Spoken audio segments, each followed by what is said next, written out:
Well, I was so taken with Sammy Birch's script when I read it. Jessica Elbaum, one of the other producers, sent it to me, and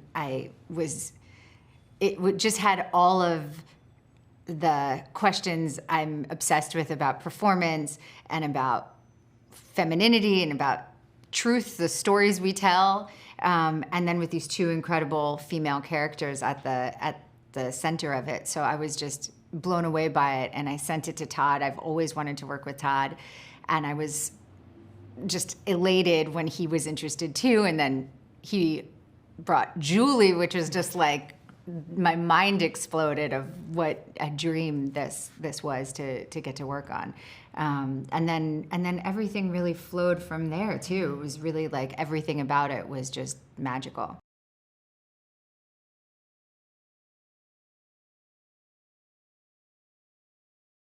Oh gosh, he does. First of all, he's he's just so intelligent.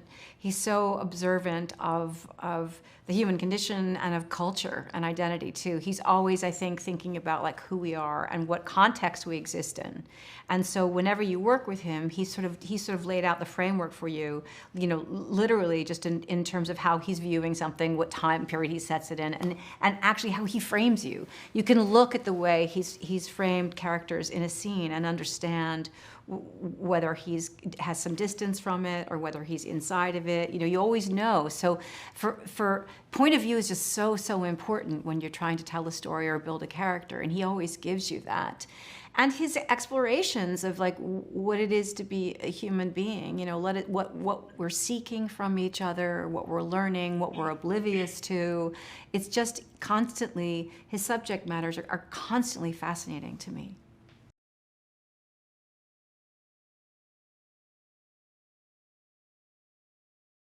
It's about context. I mean, I think that's why it's so important. And obviously context changes depending on where you live and what time period you live in. And, in this case, I think what was so interesting, for me, we have laws in our country about consent and at what age we consider someone to be mature enough to be able to give kind of consent for a sexual act. And at this point, this character was below the age of consent. And so that's a major transgression in terms of, that's a boundary to cross in terms of where we're living and how we live. Now, you could go back 500 years and, be in a different society, and they might say that that's not true. And so, of course, every time you put a different lens on something, you're going to have a different understanding of it, a different interpretation of it.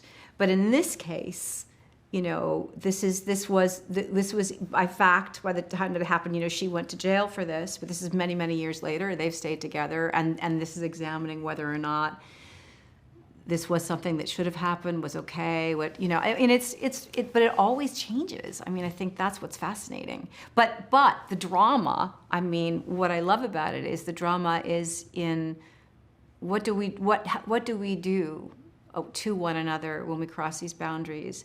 How do we allow one another to develop or not to develop? Is something antagonistic? Is something, harmful? Is something, okay? But it always changes.